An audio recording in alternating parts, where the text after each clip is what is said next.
শহীদ আবু সাইদ, শহীদ ওয়াসিম, শহীদ মুগ্ধ, শহীদ রাব্বি সহ বাংলাদেশ জাতীয় ছাত্র দলের 142 জন নেতা কর্মী ও সমর্থক যারা জুলাই আগস্ট গণ অভ্যুত্থানে শহীদ হয়েছে সহ যে হাজারের অধিক ছাত্র জনতা শহীদ হয়েছে তাদের আত্মার মাগফিরাত কামনা করছি এবং আজকের এই উপস্থিত শহীদ পরিবারের প্রতি সমবেদনা জ্ঞাপন করছি এবং যারা আহত হয়ে পঙ্গুত্ব বরণ করে এখনো চিকিৎসাধীন রয়েছে, যারা সুস্থ হতে পারেনি তাদের প্রতি সমবেদনা জ্ঞাপন করছি এবং আমরা প্রতিজ্ঞা করছি বাংলাদেশ জাতীয়তাবাদী ছাত্রদল তার সামর্থ্যের সবটুকু দিয়ে আমরা আমাদের এই সহযোগিতার পাশে থাকার আপ্রাণ চেষ্টা চালিয়ে যাচ্ছি।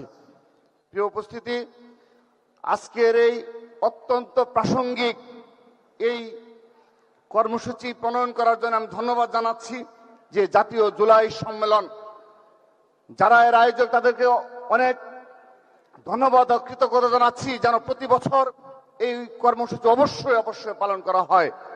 এ কারণে করা হবে, আমরা বিগত 2টি বছর যা দেখেছি এবং সর্বশেষ আজকে আমি অত্যন্ত দুঃখ ভরাক্রান্ত হৃদয়ে অনেকগুলো বক্তব্য শুনেছি যে সত্যিকার অর্থে বিগত 1.5 বছর যারা ক্ষমতায় ছিল তারা শহীদ যারা বীর শহীদদের পরিবারকেও ভিন্ন দৃষ্টিতে দেখেছে।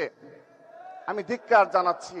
যারা আহত হয়েছে তাদের বিষয়েও তারা শুধুমাত্র ভিন্ন মতাবলম্বী কিংবা তাদের অনুসারী কিংবা তাদের মনোপুত না হলেই তারা চিকিৎসা সুবিধা থেকে বঞ্চিত করা হয়েছে। অত্যন্ত দুঃখজনক ঘটনা। এটি কখনোই জুলাই আগস্টের স্পিরিটের সাথে কখনোই কাম্য ছিল না, এটি কখনো প্রত্যাশিত ছিল না। প্রিয় উপস্থিতি, আমরা মনে করছি সেই দিনগুলোর কথা যখন 1 জুলাই 2024 বৈষম্য বিরোধী ছাত্র আন্দোলনের ব্যানার সংগঠিত হলো, তারপর সেই দিনগুলোর কথা মনে পড়ছে। 7 জুলাই 8 জুলাই বাংলা ব্লকেট করা হলো, শাহবাগ অবরোধ করা হলো। আমরা বাংলাদেশ জাতীয়তাবাদী ছাত্র দলের গর্বিত সাংগঠনিক অভিভাবক জনাব তারেক রহমানের একক নির্দেশনায় ছাত্র দল সবগুলো বিশ্ববিদ্যালয় ক্যাম্পাসে আমরা এই আন্দোলনের সম্মুখ সারিতে থেকে নেতৃত্ব দিয়েছি। আমি শ্রদ্ধা ভরে আমি স্মরণ করছি সেই দিনগুলোর কথা। বাংলা ব্লকের শেষ হওয়ার পরে সেই 12 জুলাই 14 জুলাই 15 জুলাই যখন অগ্রসর হচ্ছি, সে সময় ছাত্রদল ছাত্রলীগের চোখে চোখ রেখে, ফ্যাসিস্টদের চোখে চোখ রেখে বলেছিল দেশটি কারো বাপের না। ঢাকা বিশ্ববিদ্যালয়ে আমাদের বোনেরা স্লোগান দিয়েছিল লাখো শহীদের রক্তে কেনা দেশটি কারো বাপের না। মনে পড়ছে সেই দিনগুলোর কথা। সেই 15 জুলাই যেদিন ছাত্রলীগের বর্বরচিত হামলা করেছিল ঢাকা বিশ্ববিদ্যালয়ে, আমাদের বোনদের উপর ছাত্র দলের অসংখ্য নেতাকর্মী সেদিন আহত হয়েছিল। আমরা ভেঙে পড়িনি। আমাদের কাছে সেই বৈষম্য বিরোধী আন্দোলনের ব্যানারের যারা নেতৃত্ব ছিল সেই সমন্বয়করা আমাদেরকে কল দিয়ে বারবার যখন সহযোগিতা চেয়েছে, আমরা সর্বক্ষেত্রে ছাত্রদল সেই সহযোগিতা করেছি, তাদেরকে আগলে রেখেছিলাম। মনে পড়ছে ঢাকা বিশ্ববিদ্যালয়ের ছাত্রদল সহ আশপাশে সকল শিক্ষা প্রতিষ্ঠান নেতৃবৃন্দ সেই ভয়ঙ্কর 15 জুলাই সেই ছাত্রলীগের নৃশংস হামলার পর শহীদুল্লাহ হল সহ কার্জন হলের যে 3টি হল রয়েছে সেই হলগুলো আমরা ছাত্রলীগ হাত থেকে দখল নিয়েছিলাম। সেখানে রাত 8টা পর্যন্ত মৃত্যুকে উপেক্ষা করে ছাত্র দলের অসংখ্য নেতাকর্মী সেখানে অবস্থান নিয়েছিল। সেই মনে পড়ছে সেই 16 জুলাই যেদিন ছাত্রদল ওপেন, আমাদের মাননীয় অভিভাবক জনাব তারেক রহমানের নির্দেশনায় বলা হয়েছিল আর 1 সেকেন্ড তোমরা অপেক্ষা করবে না, আগামীকাল আবারও প্রেস ব্রিফিং এর মাধ্যমে তোমাদের অবস্থান স্পষ্ট করো। আমরা 16 জুলাই নয়াপল্টন পার্টি অফিসে আনুষ্ঠানিকভাবে প্রেস ব্রিফিং করে ছাত্র দলের অবস্থান স্পষ্ট করি এবং এই কোটা সংস্কার আন্দোলনকে 1 দফা আন্দোলন রূপান্তরের জন্য আমাদের সেই আকাঙ্ক্ষা প্রকাশ করি। তারপর সেই দিনগুলোর কথা 16 এবং 17 জুলাই ঢাকা বিশ্ববিদ্যালয়ে হলগুলো ভ্যাকেন্ট করে ফেলা হলো। কিন্তু বেসরকারি বিশ্ববিদ্যালয়ের শিক্ষার্থীরা সেদিন রামপুরা, বাড্ডা, উত্তরায় প্রতিরোধ করে তুলেছিল। ছাত্র দল তাদেরকে সর্বাত্মকভাবে সম্মুখ সারিতে থেকে সকল মহানগর শিক্ষা প্রতিষ্ঠান পুরো বাংলাদেশে আমরা সেই নির্দেশনা পৌঁছে দিয়েছিলাম। আপনারা দেখেছেন 142 জন নেতা, কর্মী ও সমর্থক শহীদ হয়েছে আমাদের মাননীয় প্রধানমন্ত্রী জনাব তারেক রহমানের একক নির্দেশনায়। তিনি কখনো তার বক্তব্য এগুলো স্বীকার করেন না, আমাদেরকেও তিনি বলতে দেন না। আমাদের কাছে এত এত ডকুমেন্টস রয়েছে, হোয়াটসঅ্যাপে স্টিল নাও তার মেসেজের এমন কিছু ডকুমেন্টস রয়েছে আমরা দেখাতে পারি না, তিনি এগুলো লাইক করেন না, আমাদেরকে বলার সুযোগ দেন না। আমরা সর্বশেষ, আমি আমার বক্তব্যের শেষ পর্যায়ে চলে এসেছি, যেহেতু আর অনেকে বক্তব্য রাখবেন। শহীদ পরিবারের বক্তব্য শোনার জন্য আজকে এসেছি, তাদের বক্তব্য শুনেছি। প্রিয় উপস্থিতি, আমরা সেই 3 আগস্ট এক দফা ঘোষণার দিনও ছাত্র দলের হাজার হাজার নেতাকর্মী নিয়ে শহীদ মিনারে আমরা অবস্থান করেছিলাম।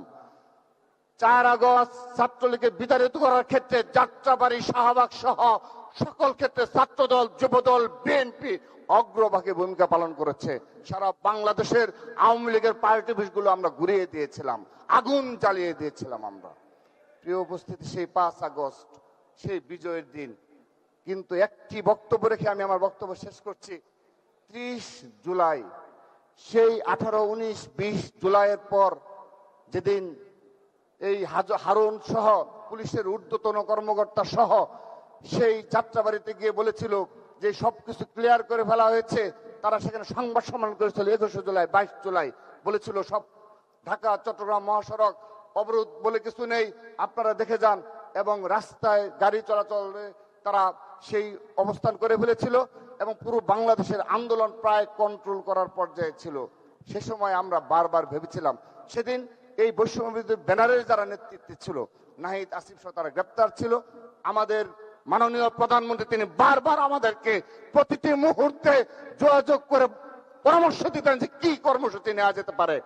কিন্তু যারা বাইরে ছিল সমন্বয়ক এবং ছাত্র দলের আমি, নাসির সহ আমাদের যারা দায়িত্বে ছিলাম, আমরা বারবার সমন্বয় করেছি। 1-2টি প্রোগ্রাম আপনাদের মনে রয়েছে আমরা ফেলিওর হয়েছিলাম।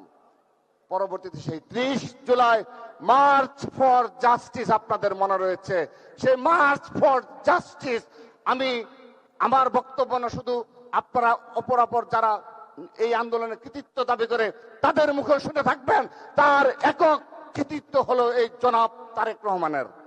মার্চ ফর জাস্টিস সফল করেছিল বিএনপি পন্থী আইনজীবী এবং ঢাকা বিশ্ববিদ্যালয়ের 7 দলের শিক্ষকেরা। সেই ছবি রয়েছে হাইকোর্টের সামনে। সেই মুভমেন্টের মাধ্যমে আবারও এই আন্দোলন নতুন গতিপথ পেয়েছিল। আমাদের বিশ্বাস এসেছিল আমরা পারবো, উই ক্যান ডু। এবং সেদিন এই যারা বাহিরে ছিল সমন্বয়করা, তারা কৃতজ্ঞ চিত্তে আমাদের এই অবদানকে বারবার স্মরণ করেছে। এবং পরবর্তী সেই 3 আগস্ট সবাইকে ধন্যবাদ জানিয়ে বিদায় নিচ্ছি। সবাই দোয়া রাখবেন। আমি কথা দিচ্ছি, শহীদ পরিবার সহ সবাইকে আমরা যতদিন বেঁচে থাকবো ততদিন এই জুলাইকে ধারণ করে বাংলাদেশ বিনির্মাণে আমরা ভূমিকা রাখবো। কৃতজ্ঞ চিত্তে স্মরণ করছি আপসহীন দেশনেত্রী বেগম খালেদা জিয়ার সেই 15.5 বছরের লড়াই সংগ্রামের মাধ্যমে এই জুলাই আগস্টের প্রেক্ষাপট তৈরি হয়েছিল। শহীদ রাষ্ট্রপতি অমর হোক, মা মাটি ও মানুষের আপসহীন দেশনেত্রী বেগম খালেদা জিয়া অমর হোক।